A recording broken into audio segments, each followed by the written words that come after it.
నమస్తే ఫ్రెండ్స్, నేను మీ Shravani Harsha. Welcome back to our channel. ఇవాళ మన కథ భగవంతుడి న్యాయం. కథని చివరి వరకు వినండి. నచ్చితే గనక ఖచ్చితంగా తప్పకుండా ఒక్క లైక్ చేయండి. ఈ కథ పైన మీ విలువైన స్పందనని కామెంట్ రూపంలో మాకు తెలియజేయండి. కొత్తవారు ఎవరైనా చూస్తున్నట్లయితే మన ఛానల్ని సబ్స్క్రైబ్ చేసుకోండి. ఊరంతా దేవుళ్ళ కొలిచే తండ్రిని ఇంట్లో పనివాడిలా మార్చి 2 పూట్ల తిండి కోసం కూడా వెంపర్లాడేలా చేశారు కొడుకు కోడలు. ఇంట్లో నుంచి గంటేసి నిలువ నీడ లేకుండా ఆకలితో దాహంతో పిచ్చివాడిలాగా రోడ్ల మీద తిరిగేలా చేశారు. అలాంటి తండ్రి అనుకోకుండా కొడుకు ప్యూన్గా పనిచేస్తున్న ఆఫీస్కి ఒక పెద్ద కారులో మీటింగ్ కోసం వచ్చాడు. అలాంటి ఉన్నత స్థానంలో ఉన్న తండ్రిని చూసి షాక్ అయిపోయాడు కొడుకు. తండ్రిని ఎలాగైనా ఏమార్చి మళ్ళీ తండ్రితో కలిసిపోవాలని పథకాలు వేసి లేని ప్రేమను నటిస్తూ తన దగ్గరకు వచ్చిన కొడుకుకి ఆ తండ్రి ఎలాంటి గుణపాఠం చెప్పాడు అనేది ఈ కథలో మనం విన్నామండి. కొడుకు చేసిన దుర్మార్గాలకి పాపాలకి కొడుకు కోడలికి ఎలాంటి శిక్ష పడింది, మనుషులు అన్యాయం చేసినా భగవంతుడు న్యాయమే చేస్తాడని ఆ కొడుకుకి ఎలా తెలిసొచ్చిందో ఈ కథలో మనం విన్నామండి. అది సాయంత్రం సమయం, శీతాకాలం కావడంతో చీకటిగా ఉంది. సాయంత్రం అయ్యేసరికి పొగమంచు దట్టంగా పట్టింది. రోడ్ల మీద చీకటి వల్ల మంచు వల్ల చుట్టూ ఉన్న వాళ్ళు కూడా ఎవ్వరూ కనిపించడం లేదు. పొగమంచు ఎంతగా పెరిగిపోయిందంటే పక్కనున్న వ్యక్తిని కూడా సరిగ్గా గుర్తించలేనంత. ఆ రోజు కారు డ్రైవ్ చేస్తున్న సుధీర్ కూడా అలాగే జరిగింది. ఆ రోజు ఆఫీస్ నుంచి ఇంటికి తొందరగా వెళ్లాల్సి వచ్చింది. సాయంత్రం 7 కూడా అవలేదు. అప్పుడే పొగమంచు ఎక్కువైపోయింది. పొగమంచు కారణంగా ఎదురుగా ఏమీ కనిపించడం లేదు. కారు తీసుకుని సుధీర్ ఆఫీస్ నుంచి బయలుదేరాడు. ఇంటికి బయలుదేరిన వెంటనే ఆఫీస్కి కొద్ది దూరంలోనే కారుకి ఏదో తగిలింది. కానీ అది ఏమిటో తనకు అర్థం కాలేదు. దారంతా చీకటి కారణంగా ఏమీ కనిపించలేదు. సుధీర్ కారు దిగి గబగబా ఎదురుగా చూసేసరికి ఎదురుగా ఒక పెద్ద ఆయన పడిపోయి ఉన్నాడు. అతని వయసు దాదాపు 65 నుంచి 70 ఏళ్ళు ఉండొచ్చు. ఆయన పూర్తిగా బలహీనంగా కనీసం పైకి కూడా లేవలేకపోతూ అక్కడే పడున్నారు. ఆయన్ని చూడగానే సుధీర్కి అర్థమైపోయింది. సుధీర్ కారుతో ఢీ కొట్టిన వ్యక్తి మరెవరో కాదు, ఆ పెద్ద ఆయనే అని. ఆ విషయం గ్రహించడానికి సుధీర్కి ఒక్క నిమిషం కూడా పట్టలేదు. గబగబా ఆయన్ని తన కారులో ఎక్కించుకొని హాస్పిటల్ వైపు కారుని నడిపించాడు సుధీర్. ఆసుపత్రికి చేరుకోగానే గబగబా ఆయన్ని ఆసుపత్రిలో చేర్పించి ట్రీట్మెంట్ స్టార్ట్ చేపించాడు. చాలాసేపు డాక్టర్లు ఆయనకి ట్రీట్మెంట్ చేయడానికి శ్రమిస్తూనే ఉన్నారు. రాత్రంతా గడిచిపోయినా కూడా ఆ పెద్ద ఆయన స్పృహలోకి రాలేదు. రాత్రంతా ఆయనకి సెలైన్లు ఎక్కుతూనే ఉన్నాయి. ఆయన తలకి బలమైన గాయం తగిలింది. అందుకే ఆయన పరిస్థితి ఆందోళనకరంగా ఉంది. కానీ సుధీర్కి అర్జెంటుగా ఇంటికి వెళ్లాల్సిన పని ఉండటంతో కౌంటర్లో ఆయన ట్రీట్మెంట్కి డబ్బులు కట్టేసి నర్సుతో ఉదయాన్నే వస్తాను, ఆయన్ని కాస్త జాగ్రత్తగా చూసుకోమని చెప్పి ఇంటికి వెళ్ళిపోయాడు. మరుసటి రోజు ఉదయం సుధీర్ హాస్పిటల్కి వచ్చేసరికి ఆయన స్పృహలోకి వచ్చారు. ఆయన స్పృహలోకి వచ్చిన వెంటనే ఆయన్ని పరీక్ష చేసిన డాక్టర్లు అతని పరిస్థితి గురించి సుధీర్కి వివరించారు. ఆ పెద్ద ఆయన తన జ్ఞాపక శక్తిని కోల్పోయాడని, తనకి గతమేమీ గుర్తులేదని, ఆయన ఎవరు, ఎక్కడి నుంచి వచ్చాడు, ఆయన పేరేమిటి, ఆయన వివరాలేమిటి కూడా ఆయనకి ఏమీ గుర్తులేవు అనే విషయాన్ని డాక్టర్లు చెప్పారు. కొన్ని రోజులు ఆసుపత్రిలోనే ఉన్న తర్వాత ఆయన మెల్లగా కోలుకోవడం ప్రారంభించాడు. కానీ ఆయనకి జ్ఞాపక శక్తి మాత్రం తిరిగి రాలేదు. ఆయనకి గత జ్ఞాపకాలు ఏవి గుర్తుకు రావడం లేదు. కనీసం ఆయనకి ఆయన పేరు కూడా గుర్తులేదు.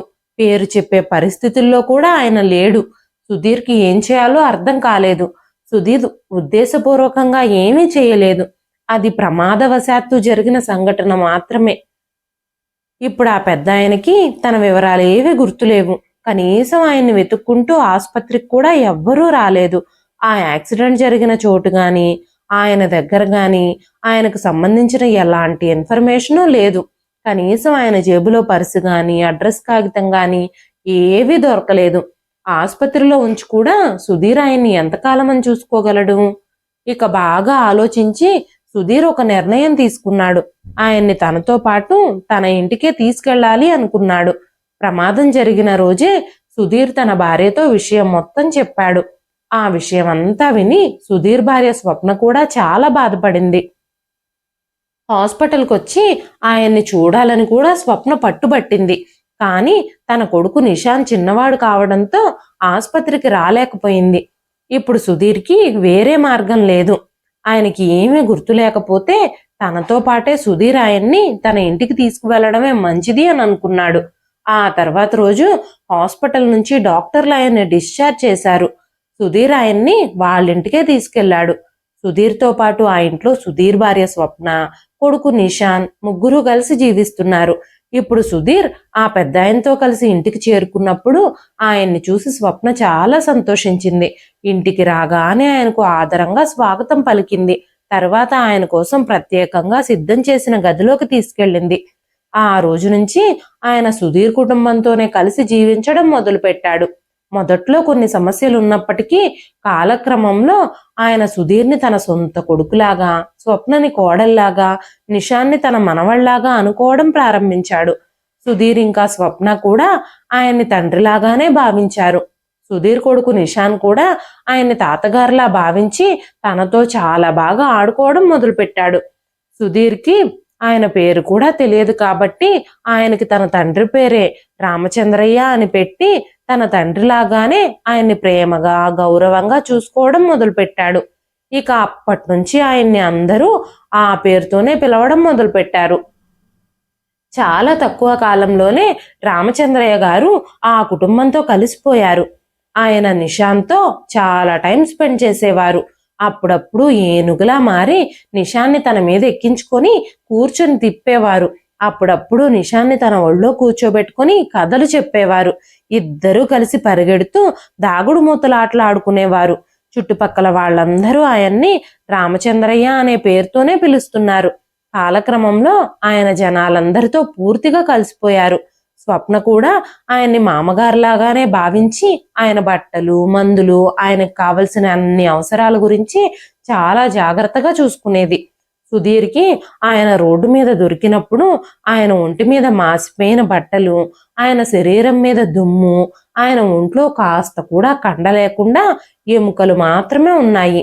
కానీ ఈరోజు కాలం గడిచే కొద్దీ కుటుంబం ఇచ్చే శ్రద్ధ, ఆదరణతో ఆయన మెల్లమెల్లగా ఆరోగ్యవంతుడిగా మారాడు. స్వప్న కూడా ఆయన్ని చాలా బాగా చూసుకోవడం మొదలుపెట్టింది.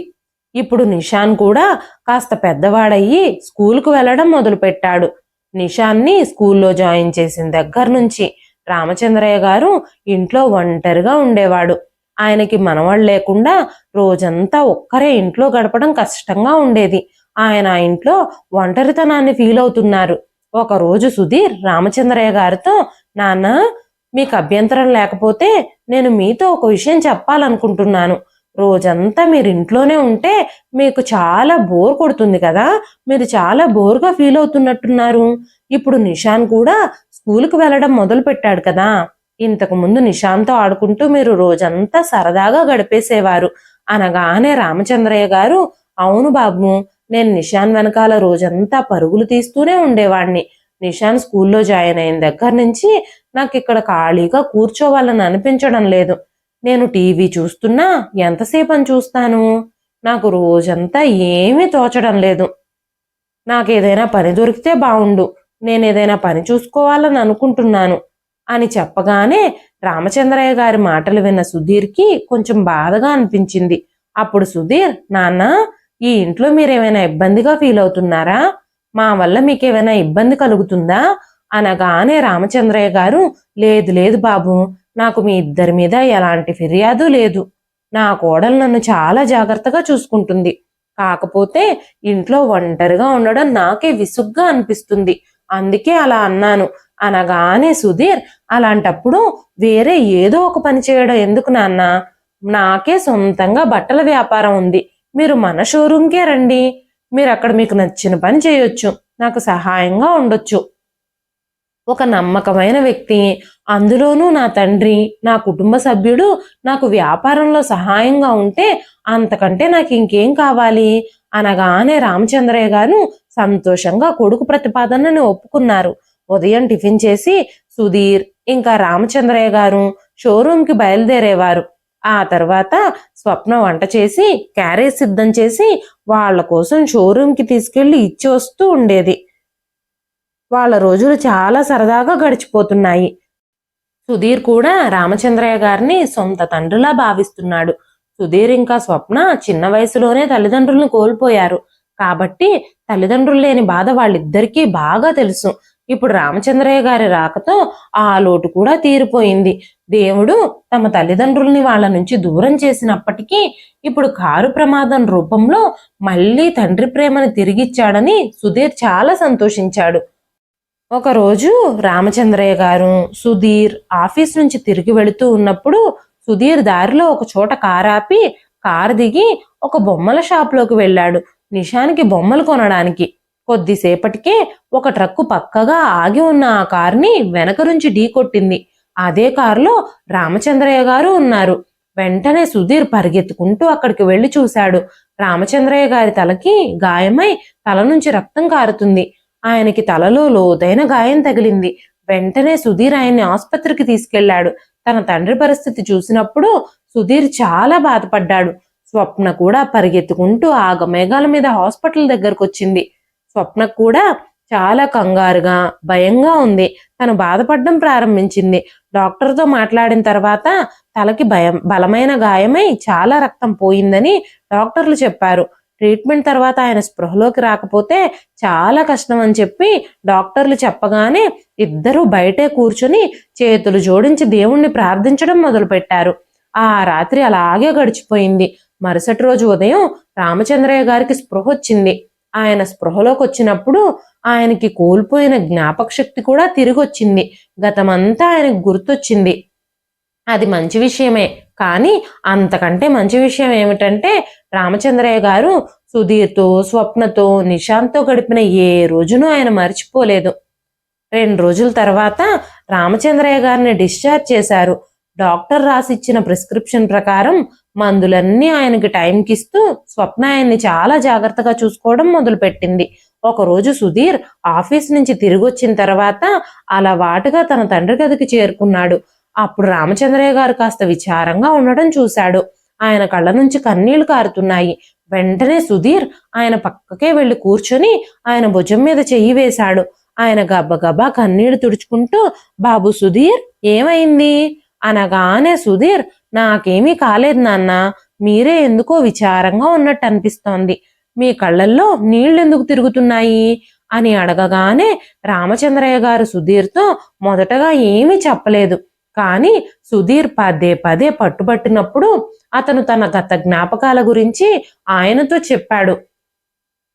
ఆయనకి తన బాధాకరమైన గతమంతా గుర్తుకొచ్చిందని, అందుకే ఆయన మనసంతా విచారంతో నిండిపోయిందని అనగానే సుధీర్, మీరు ఏ పరిస్థితుల్లో అలా నన్ను ఆ రోజు రోడ్డు మీద కలిశారో నాకు కూడా తెలుసుకోవాలనుంది నాన్న అంటూ సుధీర్ అడిగినప్పుడు రామచంద్రయ్య గారు సుధీర్కి తన గతమంతా చెప్పడం మొదలుపెట్టారు. నా పేరు చంద్రశేఖర్. నేను ఊర్లో చాలా గౌరవ మర్యాదలు ఉన్న కుటుంబంలో పుట్టాను. మా నాన్నగారు ఆ ఊరికి పెద్ద. మా కుటుంబానికి ప్రజల అండదండలతో పాటు ఆ భగవంతుడి ఆశీర్వాదాలు కూడా ఉన్నాయి. మా నాన్న తర్వాత నేను కూడా ఆ ఊరికి ప్రెసిడెంట్ అయ్యాను. ఆ తర్వాత ఊర్లోనే ఉండే అమృతవల్లితో నాకు వివాహం జరిగింది. నాకు 2 కొడుకులు, 1 కూతుర్ని ఆ భగవంతుడు ప్రసాదించాడు. క్రమంగా పిల్లలు పెరిగారు. వాళ్ళని మంచి స్కూల్లో చదివించాను. చుట్టుపక్కల గ్రామాల్లో ఆయనకు చాలా గౌరవం ఉండేది. ఎవరైనా సహాయం కోసం చెయ్యి చాపి అడిగితే ఖచ్చితంగా ఆయన సహాయం చేసేవారు. ఎవ్వరు ఎలాంటి ఇబ్బందుల్లో ఉన్నా వాళ్ళకి సహాయం చేయడానికి ముందుండేవారు. ఆయన తన పిల్లలకి చాలా మంచి విలువలు నేర్పించారు. ఆయనకు ఎంత సంపద ఉన్నప్పటికీ ఎప్పుడూ ఆ సంపద గురించి గొప్పగా చెప్పుకోలేదు. ఆయనకి 2 కొడుకులు. పెద్ద కొడుకు సునీల్, చిన్న కొడుకు అనిల్. సునీల్ చాలా తెలివైనవాడు, చాలా బాగా చదివేవాడు, చాలా మంచివాడు. అనిల్ కూడా బాగానే చదివేవాడు. కానీ అనిల్కి సునీల్కున్నన్ని తెలివితేటలు లేవు. కాలక్రమంగా పిల్లలు పెద్దవాళ్ళయ్యారు. ఎవ్వరి పనుల్లో వాళ్ళు బిజీ అయిపోయారు. సునీల్ పై చదువుల కోసం విదేశాలకు వెళ్ళిపోయాడు. అనిల్ మాత్రం గ్రామంలోనే ఉన్నాడు. సునీల్ అమెరికా వెళ్ళి అక్కడే ఒక అమ్మాయిని పెళ్లి చేసుకున్నాడు.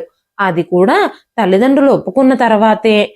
ముందుగా తన తల్లిదండ్రులకి ప్రేమ విషయం చెప్పి తల్లిదండ్రుల అంగీకారంతోనే సునీల్ పెళ్లి చేసుకున్నాడు. కోడలు మాధురి చాలా స్వచ్ఛమైన హృదయం కలిగిన అమ్మాయి. కొన్నేళ్ల తరువాత సునీల్ కూడా అమెరికా నుంచి ఇండియాకు వచ్చేశాడు. వాళ్ళిద్దరికీ హైదరాబాదులో మంచి ఉద్యోగాలు దొరికాయి. ఆ తరువాత సునీల్ ఇంకా మాధురి అత్తామామల్ని తమతోనే ఉండమని పిలిచారు. మాధురి నన్ను, నా భార్యని చాలా గౌరవిస్తుంది. రాత్రి పగలు తేడా లేకుండా అత్తామామలకి సేవ చేస్తూ ఉండేది. మాకు కావలసిన ప్రతి అవసరతని చూసుకునేది. కానీ వాళ్ళిద్దరితో పాటు సిటీలో ఉన్నప్పుడు మేము వాళ్ళ ఫ్లాట్లో ఊపిరి పీల్చుకోలేకపోయాం. పల్లెటూరులో నివసించే మా ఇద్దరికి సిటీ వాతావరణం అస్సలు నచ్చలేదు.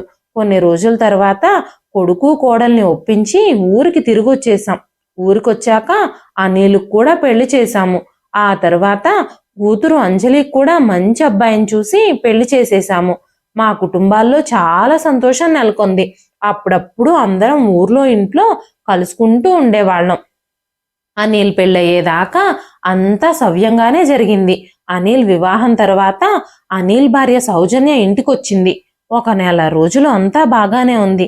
కానీ ఆ తర్వాత మెల్లమెల్లగా ప్రతిదీ మారిపోవడం మొదలైంది. చిన్న కోడలు ఏదో ఒక విషయంలో కుటుంబంలో గొడవలు పెట్టి మనస్పర్ధలు సృష్టించేది. అంతకుముందు అనిల్ కూడా తండ్రి మాట జవదాటేవాడే కాదు. కానీ కాలక్రమంలో అనిల్ భార్య మాటకే వత్తాసు పలకడం మొదలుపెట్టాడు. తన భార్య ఏది చెప్తే అదే తను ఇష్టపడేవాడు. సౌజన్య అత్తామామల గురించి ఉన్నవి లేనివి అన్నీ కల్పించి భర్తకు చెబుతూ ఉండేది.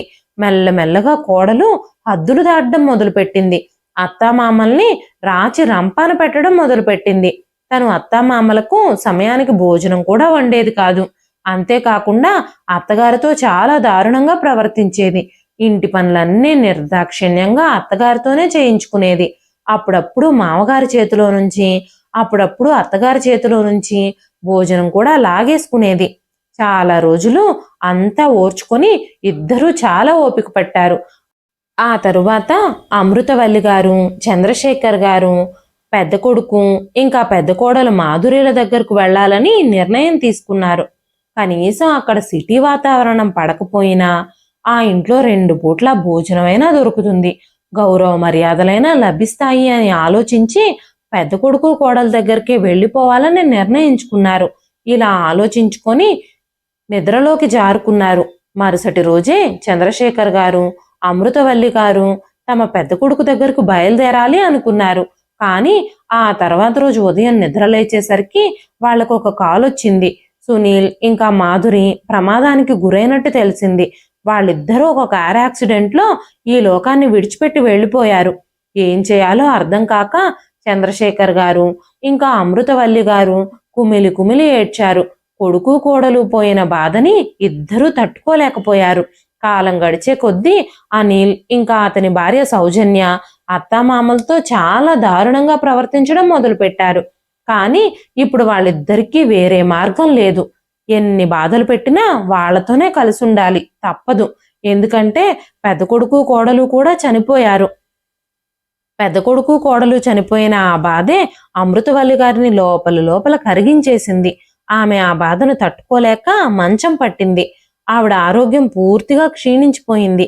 అప్పటికే చంద్రశేఖర్ గారి సంపాదన కూడా ఆగిపోయింది. కనీసం కోడలు తిండి కూడా సరిగ్గా పెట్టకపోవడం వల్ల వాళ్ళిద్దరి పరిస్థితి దయనీయంగా మారింది. కొడుకు కోడల దగ్గర తల్లిదండ్రుల్ని చూసుకోవడానికి కాస్త కూడా సమయం లేదు. మందుల కోసం డబ్బులు కూడా లేవు. అమృతవల్లి గారి ఆరోగ్యం బాగా క్షీణించిపోవడంతో హాస్పిటల్కి తీసుకెళ్లమని చిన్న కొడుకు అనిల్ అడిగారు చంద్రశేఖర్ గారు. అయినా సరే అనిల్ ఏమీ పట్టించుకోలేదు. ఆ రోజు ఆవిడకు ఒళ్ళు తెలియని జ్వరం వచ్చింది. అప్పటికే రాత్రి అయిపోయింది. టాబ్లెట్లు వేసిన జ్వరం కంట్రోల్ అవ్వడం లేదు. ఏం చేయాలో అర్థం కాక చంద్రశేఖర్ గారు కొడుకు కోడలు గది తలుపులు తట్టారు. అప్పుడు అనిల్ బయటకొచ్చి, ఇప్పుడు చాలా ఆలస్యం అయిపోయింది, ఇంత రాత్రిపూట డాక్టర్లు ఎవరుంటారు, మీరు మమ్మల్ని ఎందుకు ఇబ్బంది పెడుతున్నారు, మీరు ఇప్పుడు వెళ్ళి పడుకోండి, రేపు పొద్దున హాస్పిటల్కి తీసుకెళ్దాం అని చెప్పి తలుపులు మూసేశాడు అనిల్. లోపలికి వెళ్లేటప్పుడే అనిల్, ఇంకెంతకాలం మీ భారాన్ని మేం భరించాలో తెలియడం లేదు. మీ పెద్ద కొడుకు కోడలు చనిపోయినప్పటికీ మీకు ఇంకా మీ ప్రియమైన కూతురు ఉంది కదా, తన దగ్గరికి ఎందుకు వెళ్ళకూడదు అంటూ గొనుక్కుంటూ లోపలికి వెళ్ళిపోయాడు. ఆ మాటలన్నీ చంద్రశేఖర్ గారు వింటూనే ఉన్నారు. అయినా ఏమీ చేయలేక మౌనంగా ఉండిపోయారు. అమృతవల్లి గారు రాత్రంతా జ్వరంతో బాధపడుతూనే ఉన్నారు. తెల్లవారేసరికి ఆవిడ ఈ లోకాన్ని విడిచిపెట్టి వెళ్ళిపోయారు. చంద్రశేఖర్ గారు పూర్తిగా ఒంటరి వారైపోయారు. భార్య బ్రతికున్నంత కాలం కనీసం కోడలికి తెలియకుండా ఎంతో కొంత ఆహారం దాచిపెట్టైనా చంద్రశేఖర్ గారికి తినడానికి ఏమైనా ఇచ్చేది. కానీ ఆమె వెళ్ళిపోయిన తర్వాత చంద్రశేఖర్ గారు పూర్తిగా ఒంటరి వారైపోయారు. కోడలు ఆయనకి కనీసం తిండి కూడా పెట్టేది కాదు. మెల్లమెల్లగా సౌజన్య చంద్రశేఖర్ గారితో ఇంట్లో పనులన్నీ చేయించేది. ఆయన జీవితం చాలా కొద్ది రోజుల్లోనే చాలా దుర్భరంగా మారిపోయింది. ఒక్క పూట భోజనం కోసం ఆయన తహతహలాడాల్సిన పరిస్థితి ఏర్పడింది. కొద్ది రోజుల్లోనే ఆ ఇంట్లో ఆయన స్థానం పనివాళ్లాగా మారిపోయింది. ఆ ఊర్లో ఎంతో గౌరవంగా బ్రతికిన చంద్రశేఖర్ గారు ఇప్పుడు అందరూ అయ్యో పాపం అనుకుని జాలిపడే పరిస్థితుల్లో ఉన్నారు. అనిల్ తన తండ్రితో మోసపూరితంగా ఆస్తి పేపర్ల మీద సంతకాలు పెట్టించుకుని ఊర్లో ఉన్న భూములు, ఆస్తులు అన్నీ అమ్మేసి తర్వాత సిటీలో సొంత వ్యాపారాన్ని ప్రారంభించాడు. ఆ విషయాలన్నీ చంద్రశేఖర్ గారికి గ్రామస్తులు చెబితేనే తెలిసాయి. ఈ విషయాల గురించి చంద్రశేఖర్ గారు కొడుకుని కోడల్ని నిలదీసినప్పుడు కొడుకు కోడలిద్దరూ ఎదురు తిరిగి ఆయనతో ఇష్టం వచ్చినట్టు మాట్లాడి ఆయన్ని ఇంటి నుంచి బయటకు గెంటేశారు. ఆ పరిస్థితుల్లో చంద్రశేఖర్ గారికి ఎక్కడికి వెళ్లాలో కూడా అర్థం కాలేదు. ఆయన జీవితం అలా కొనసాగుతూనే ఉంది. 2 నెలలు గడిచాయి.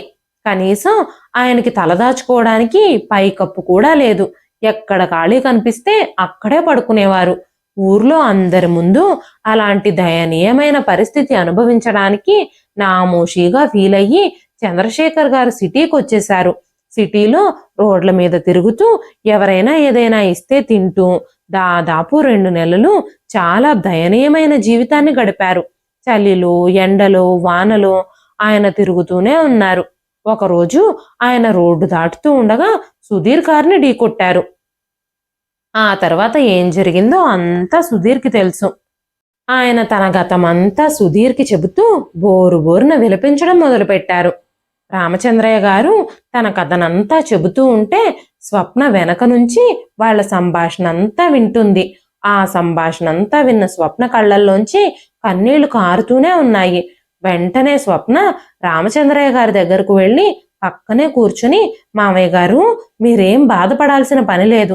అదొక పీడకలలాగా మర్చిపోండి. మీరిప్పుడు క్షేమంగా ఉన్నారు. మీ కొడుకు కోడలు మీ ఎదురుగానే ఉన్నారు. మీరు ఇంకెప్పుడు ఇబ్బంది పడాల్సిన బాధపడాల్సిన పని లేదు. మీకిప్పుడు పూర్తి కుటుంబం మీతో ఉంది. ఇప్పుడు మీరు సంతోషంగా ఉండండి. మీరిప్పుడు అస్సలు బాధపడొద్దు. భగవంతుడు మీ మంచితనానికి ప్రతిగా మీకు ఒక కుటుంబాన్ని ఇచ్చాడు. ఇక అనిల్ విషయానికి వస్తే తన పనులకి దేవుడు తనని ఖచ్చితంగా శిక్షిస్తాడు అంటూ చాలా కష్టం మీద స్వప్న ఇంకా సుధీర్లు రామచంద్రయ్య గారిని ఓదార్చారు. ఆ తర్వాత చాలా బ్రతిమాలి రామచంద్రయ్య గారిని భోజనానికి తీసుకెళ్లారు. రామచంద్రయ్య గారి కోసం ఆయనకి ఇష్టమైన పదార్థాలన్నీ చేసి పెట్టింది స్వప్న. భోజనం అయిన తర్వాత రామచంద్రయ్య గారిని మళ్ళీ మామూలు మనిషిని చేయాలని స్వప్న ఇంకా సుధీర్ ఆయనతో కాసేపు కబుర్లు చెప్పడం మొదలుపెట్టారు. కాసేపటి తర్వాత నిషాన్ అక్కడికి వచ్చి తాతగారితో ఆడుకోవడం మొదలుపెట్టాడు. ఆ తరువాత రామచంద్రయ్య గారు కూడా మెల్లమెల్లగా కాస్త తేరుకున్నట్టుగా అనిపించింది. స్వప్న ఇంకా సుధీర్లు ఊపిరి పీల్చుకున్నారు. ఆ తర్వాత రామచంద్రయ్య గారు తన గతాన్ని ఒక పీడ కలలాగా వదిలేశారు. సమయం గడిచిపోతోంది. సమయం చాలా స్పీడ్గా నడుస్తోంది. రామచంద్రయ్య గారు తన బాతగాయాలన్నీ మర్చిపోవడానికి చాలా ప్రయత్నిస్తూ ఉన్నారు. ఆ క్రమంలోనే స్వప్న ఇంకా సుధీర్లు ఆయనకి చాలా అండగా నిలిచారు. స్వప్న ఎప్పుడూ ఆయన్ని ఒంటరిగా వదలలేదు. ఇంట్లో ఉన్నంతసేపు స్వప్న ఆయనతోనే టైం స్పెండ్ చేసేది. సుధీర్ కూడా ఆయన మూడ్ని చేంజ్ చేయడానికి ఒక్కరోజు కూడా వదలకుండా రామచంద్రయ్య గారిని ఆఫీస్కి తీసుకెళ్లిపోయేవాడు.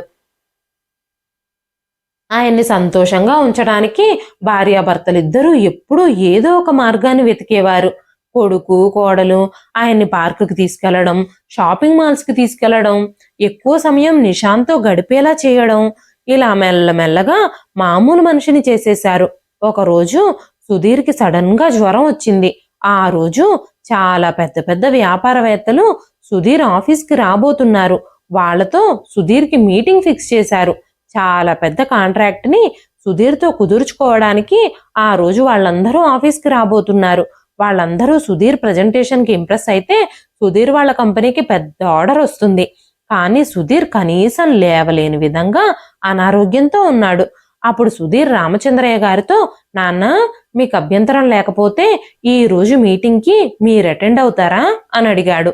అప్పుడు రామచంద్రయ్య గారు, కానీ బాబు నాకు ఎలాంటి అనుభవము లేదు, నేను ఎలా మీటింగ్కి అటెండ్ అవ్వగలను అని అడగగానే సుధీర్ రామచంద్రయ్య గారిని ప్రోత్సహించి, మీరు అనుభవం గురించి మాట్లాడకండి నాన్న, మీరు నాకంటే చాలా పెద్దవారు, మీరు ఈ ప్రపంచాన్ని చూశారు, మీకు నా మీద చాలా నమ్మకం ఉంది, ఇంతకుముందు మన ఇద్దరం కలిసి చాలా మీటింగ్లు అటెండ్ అయ్యాము, ప్రజెంటేషన్ నేనిచ్చినా అది మొత్తం మీరు వింటూనే ఉన్నారు, మీ మీద నాకు నమ్మకం ఉంది, మీరు మన కంపెనీకి ఆర్డర్ని ఖచ్చితంగా తెప్పిస్తారు, మీరు ఎలాంటి సిచ్యువేషన్ అయినా హ్యాండిల్ చేయగలుగుతారు అంటూ సుధీర్ తనపై చూపించిన నమ్మకాన్ని చూసి రామచంద్రయ్య గారి కళ్ళల్లోంచి కన్నీళ్లు రావడం మొదలైంది. ఆ తరువాత రామచంద్రయ్య గారు మీటింగ్ అటెండ్ అవ్వడానికి ఆఫీస్కు వెళ్లారు. స్వప్న ఇంకా సుధీర్లు ఆయనకి ఆల్ ది బెస్ట్ చెప్పి మరీ ఆఫీస్కి పంపించారు.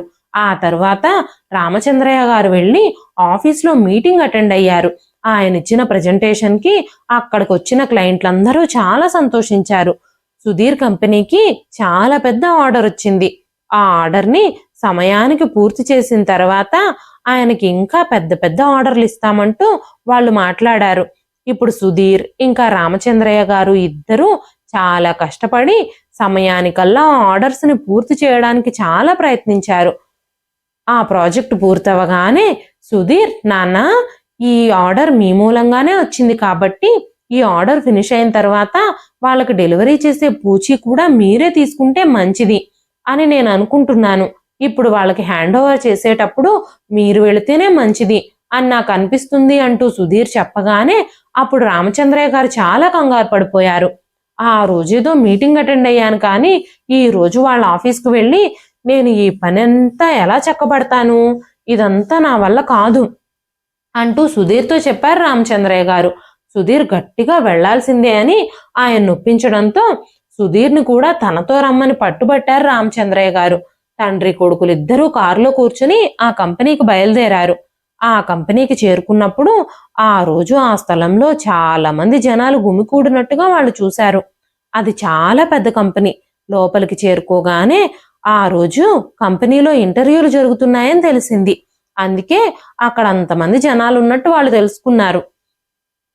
అప్పుడు వాళ్ళిద్దరూ ఆ కంపెనీ మేనేజర్ని కలవడానికి రామచంద్రయ్య గారు, సుధీర్ ఇంకా గేట్లోంచి లోపలికి వెళుతూ ఉండగా ఆ గేటు దగ్గర ఒక ప్యూన్ నిలబడి ఉన్నాడు. రామచంద్రయ్య గారు గేట్లోకి ఎంటర్ అవ్వగానే ఆ ప్యూన్ తలుపు తీశాడు. ఆ ప్యూన్ రామచంద్రయ్య గారిని ఆశ్చర్యంగా చూస్తూనే ఉన్నారు. రామచంద్రయ్య గారు కూడా ఆ ప్యూన్ వైపు చూస్తూనే ఉన్నారు. రామచంద్రయ్య గారు చాలా కాలం తర్వాత తన కొడుకు అనిల్ని ఆ విధంగా చూస్తానని అనుకోలేదు. ఆ పరిస్థితుల్లో అక్కడ కొడుకుని చూసి ఆయన నమ్మలేకపోయారు. ఆ ప్యూన్ మరెవరో కాదు, రామచంద్రయ్య గారి సొంత కొడుకు అనిల్. తన తండ్రి అంత పెద్ద కారులో నుంచి దిగడం అనిల్ చూశాడు. అలాంటి దయనీయమైన పరిస్థితుల్లో ఉన్న కొడుకును చూస్తే ఆయన ఖచ్చితంగా కరిగిపోతారని అనిల్ అనుకున్నాడు. కానీ అలాంటిదేమీ జరగలేదు. రామచంద్రయ్య గారు తన కొడుకుని చూసి కనీసం నోరు కూడా మెదపలేదు. అప్పుడు సుధీర్ ఆయన భుజం మీద చెయ్యి వేసి, ఏమైంది నాన్న, మీరెందుకు ఒక్కసారిగా డల్లుగా అయిపోయారు, మీ మూడంతా ఒక్కసారిగా ఎందుకు మారిపోయింది అని అడిగాడు. అప్పుడు రామచంద్రయ్య గారు, ఏమీ లేదు బాబు, నాకు ఒక్కసారిగా ఏదో గుర్తొచ్చింది, సడన్ గా నా మూడ్ చేంజ్ అయిపోయింది, పర్వాలేదు, నేను ఇప్పుడు బాగానే ఉన్నాను, పద పద మన మీటింగ్కి టైం అయిపోతుంది, లోపలికి వెళ్ళాలి కదా అంటూ రామచంద్రయ్య గారు సుధీర్తో కలిసి ఆఫీస్ లోపలికి వెళ్ళిపోయారు. మరోవైపు తన తండ్రిని అలా చూసిన అనిల్ తన కళ్ళని తానే నమ్మలేకపోయాడు. అకస్మాత్తుగా అనిల్ మనసులో చాలా ఆలోచనలు చెలరేగాయి. తను వెంటనే ఒక ప్లాన్ వేసుకున్నాడు.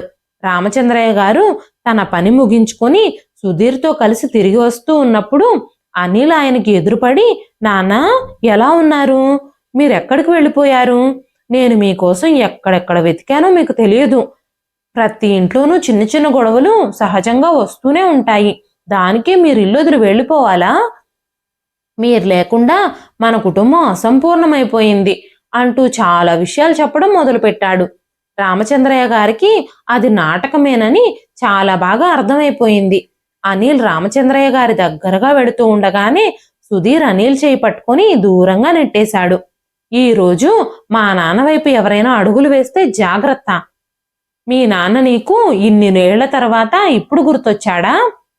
ఆయన్ని ఇంటి నుంచి గెంటేసినప్పుడు ఆయన ఎక్కడికి వెళ్లారు, ఎలా బ్రతుకుతున్నారు అని నువ్వు ఒక్కసారైనా ఆలోచించావా? ఆయన పరిస్థితి ఎలా ఉందో అని నువ్వు ఒక్కసారైనా బాధపడ్డావా అంటూ అనిల్తో వాదనకు దిగాడు సుధీర్. ఇద్దరి మధ్య గొడవ జరిగింది. క్రమక్రమంగా అనిల్ ఇష్టం వచ్చినట్టు నోరు జారడం మొదలుపెట్టాడు. మెల్లమెల్లగా ఆ గొడవ పెద్దదైపోయింది. ఆ గొడవలోనే అనిల్ కోపంగా సుధీర్ని తలపై అక్కడ దగ్గరలో చేతికి దొరికిన ఇటుకతో కొట్టాడు. సుధీర్ తల నుంచి రక్తం కారుతుంది. ఇదంతా చూసిన రామచంద్రయ్య గారు ఇక సహనం కోల్పోయారు. వెంటనే ఆయన అనిల్ని లాగిపెట్టి గట్టిగా కొట్టి పోలీసులకు ఫోన్ చేశారు. అప్పుడు అనిల్ రామచంద్రయ్య గారితో కోపంగా, నాన్న నువ్వు నన్నే కొడతావా? అది ఎవరో బయట వాళ్ళ కోసం, ఇప్పుడు ఎవరో పరాయి వాళ్ళ కోసం నీ కొడుకును నువ్వు పోలీసులకు అప్పగిస్తున్నావా అనగానే రామచంద్రయ్య గారు, నాకు సుధీర్ పరాయివాడు కాదు, తను స్వయంగా నా కొడుకు. నేను తనకి జన్మనివ్వకపోయినా తను నాకు దేవుడిచ్చిన కొడుకు. నువ్వే నాకు సంబంధం లేని వ్యక్తివి. నీతో నాకు ఎలాంటి సంబంధమూ లేదు. ఈ రోజు తర్వాత నువ్వు నీ ముఖం కూడా నాకు చూపించడానికి ప్రయత్నించొద్దు. పొరపాటును కూడా నువ్వు నా కొడుకు వైపు కన్నెత్తి చూడ్డానికి ప్రయత్నించినా సరే నేను అస్సలు సహించను అంటూ అనిల్కి వార్నింగ్ ఇచ్చారు రామచంద్రయ్య గారు. పోలీసులు అనిల్ని అక్కడి నుంచి తీసుకొని వెళ్లిపోయారు. మరోవైపు రామచంద్రయ్య గారు గబగబా సుధీర్ని కారులో ఎక్కించుకొని హాస్పిటల్కి తీసుకెళ్లారు. వాళ్ళిద్దరూ హాస్పిటల్కి వెళ్లి డాక్టర్తో ట్రీట్మెంట్ చేయించుకున్న తరువాత డాక్టర్ సుధీర్ తలకి కట్టుకట్టారు. ఎలాంటి ప్రమాదము లేదని డాక్టర్ చెప్పినప్పుడు రామచంద్రయ్య గారు ప్రశాంతంగా ఊపిరి పీల్చుకున్నారు. రామచంద్రయ్య గారు సుధీర్ని చాలా జాగ్రత్తగా ఇంటికి తీసుకెళ్లారు. వాళ్ళిద్దరూ ఇంటికి చేరుకున్నప్పుడు స్వప్న అలా గాయపడిన భర్తను చూసి చాలా కంగారు పడిపోయింది. ఏం జరిగింది అంటూ రామచంద్రయ్య గారిని అడగగానే రామచంద్రయ్య గారు స్వప్నకి అక్కడ జరిగిన విషయం మొత్తం చెప్పారు. స్వప్న రామచంద్రయ్య గారిని ఓదార్చి ఆయన్ని శాంతింపజేసింది. కొద్ది రోజుల్లోనే సుధీర్ గాయం పూర్తిగా నయమైపోయింది. రామచంద్రయ్య గారు తన కొడుకు, కోడలు, మనవడితో చాలా సంతోషకరమైన ప్రశాంతమైన జీవితాన్ని గడుపుతున్నారు. మరోపక్క అనిల్ 6 నెలలు జైల్లో ఉండి బయటకొచ్చాడు. ఆ గొడవ కారణంగా జైలుకు వెళ్లడం వల్ల అనిల్కి తన ప్యూనుద్యోగం కూడా పోయింది. ఇప్పుడు తన ఇంటింటికి తిరుగుతూ అడుక్కు తింటున్నాడు. తను, తన భార్య సౌజన్య పైసా సంపాదన కూడా లేకుండా రోడ్డున పడ్డారు. ఇంతకు ముందే అనిల్ తండ్రిని మోసం చేసి ఊర్లో ఉన్న పొలాలు, స్థలాలు అమ్మేసి సిటీలో వ్యాపారం ప్రారంభించాడు. తండ్రిని ఇంట్లో నుంచి బయటకు గెంటేశాక ఆ ఇంటిని కూడా అమ్మేసి సిటీలో ఇల్లు కొనుక్కొని తను, తన భార్య సౌజన్య సిటీలో ఉండడం మొదలుపెట్టారు. గ్రామం నుంచి ఒక్కసారిగా సిటీలోకి వచ్చి వ్యాపారం చేయడం మొదలుపెట్టిన అనిల్కి సిటీ కల్చర్ అంటే చాలా మక్కువ ఏర్పడింది. అనిల్ ఇంకా సౌజన్య ఇష్టం వచ్చినట్టు డబ్బు దుబారా చేస్తూ పార్టీలు, పబ్బులు, షాపింగ్లు, కిట్టి పార్టీలు ఇలా చాలా రోజులు ఎంజాయ్ చేశారు. అనిల్ కూడా తన ఎంజాయ్మెంట్లకే ప్రాధాన్యం ఇస్తూ బిజినెస్ ని సరిగ్గా పట్టించుకోకపోవడంతో బిజినెస్ చాలా నష్టాల్లో కూరుకుపోయింది. అనిల్ వ్యాపారం దివాలా తీయడంతో అప్పుల పాలైపోయాడు. అప్పుల వాళ్ళు ఇంటి మీదకి రావడంతో ఇల్లమ్మేసి కొన్ని బాకీలు తీర్చాడు. ఆ తరువాత తను, తన భార్య బ్రతకడం కోసం ఏదైనా బ్రతుకు తెరువు కావాలి కాబట్టి ఆ ఆఫీస్లో ప్యూన్గా జాయిన్ అయ్యాడు. ఇప్పుడు అనిల్కి ఆ ఉద్యోగం కూడా పోయింది. భార్యాభర్తలిద్దరూ కలిసి రోడ్డున పడ్డారు. నిలువ నీడ లేకుండా కన్న తల్లిని ఎలాగైతే నిర్దాక్షిణ్యంగా ఇంట్లో నుంచి గెంటేసి ఏ ఆధారము లేకుండా చేసి ఆయన్ని రోడ్లపై భిక్షమెత్తుకుంటూ చలికి వణుకుతూ ఆకలితో దాహంతో అలమటించే గతి పట్టించారో ఈ రోజు అనిల్కి, సౌజన్యకి ఆ భగవంతుడు కూడా అలాంటి గతే పట్టించి సరైన శిక్ష విధించాడు. వాళ్ళిద్దరూ రోజు తమ కడుపు నింపుకోవడం కోసం రోడ్ల మీద తిరుగుతున్నారు. ఒక్కో రోజు ఏమీ దొరకక ఆకలితో అలమటిస్తున్నారు. రామచంద్రయ్య గారు తన జీవితంలో చేసిన మంచి పనులకి ఆ భగవంతుడు కొడుకు కోడలు రూపంలో సుధీర్ని, స్వప్నని ఆయన జీవితంలోకి తీసుకొచ్చాడు. రామచంద్రయ్య గారు ఇప్పుడు కొడుకు కోడలు మనవడితో సంతోషంగా తన జీవితాన్ని గడుపుతున్నారు. మనం ఏం చేస్తే మనకు అదే తిరిగి వస్తుందని, భగవంతుడు మన పాపాలకి ప్రతిఫలం తప్పకుండా ఇస్తాడని అనిల్కి, సౌజన్యకి ఇప్పుడు బాగా అర్థమైంది. వాళ్ళిద్దరూ రామచంద్రయ్య గారిని వృద్ధాప్యంలో ఇంటి నుంచి గెంటేసి రోడ్డు పాలు చేసినందుకు ఈ రోజు వాళ్ళు కూడా రోడ్డు పాలైపోయారు. రోడ్లు పట్టుకుని తిరుగుతున్నారు. దీన్నే భగవంతుడు చేసే న్యాయం అంటారు. మనుషులు అన్యాయం చేసినా దేవుడు మాత్రం ఎప్పుడూ న్యాయమే చేస్తాడు. మనం చేసే పనులు మంచివైనా చెడ్డవైనా పాపాలైనా పుణ్యాలైనా ఖచ్చితంగా మనం ఈ జన్మలోనే వాటి ఫలితాలని అనుభవించాల్సి ఉంటుంది. భగవంతుడు అందరినీ చూస్తూనే ఉంటాడు. ఎవరెవరి కర్మలకి ఫలితం వాళ్ళకి ఖచ్చితంగా ఇస్తాడు. ఇదండి ఈ రోజు కథ. ఈ కథ మీకు ఎలా అనిపించింది? కథ నచ్చితే ఒక్క లైక్ చేయండి. ఈ కథ పైన మీ విలువైన స్పందనని కామెంట్ రూపంలో మాకు తెలియజేయండి. మరెన్నో ఇలాంటి ఇంట్రెస్టింగ్ కథల కోసం మన ఛానల్ని సబ్స్క్రైబ్ చేసుకోండి.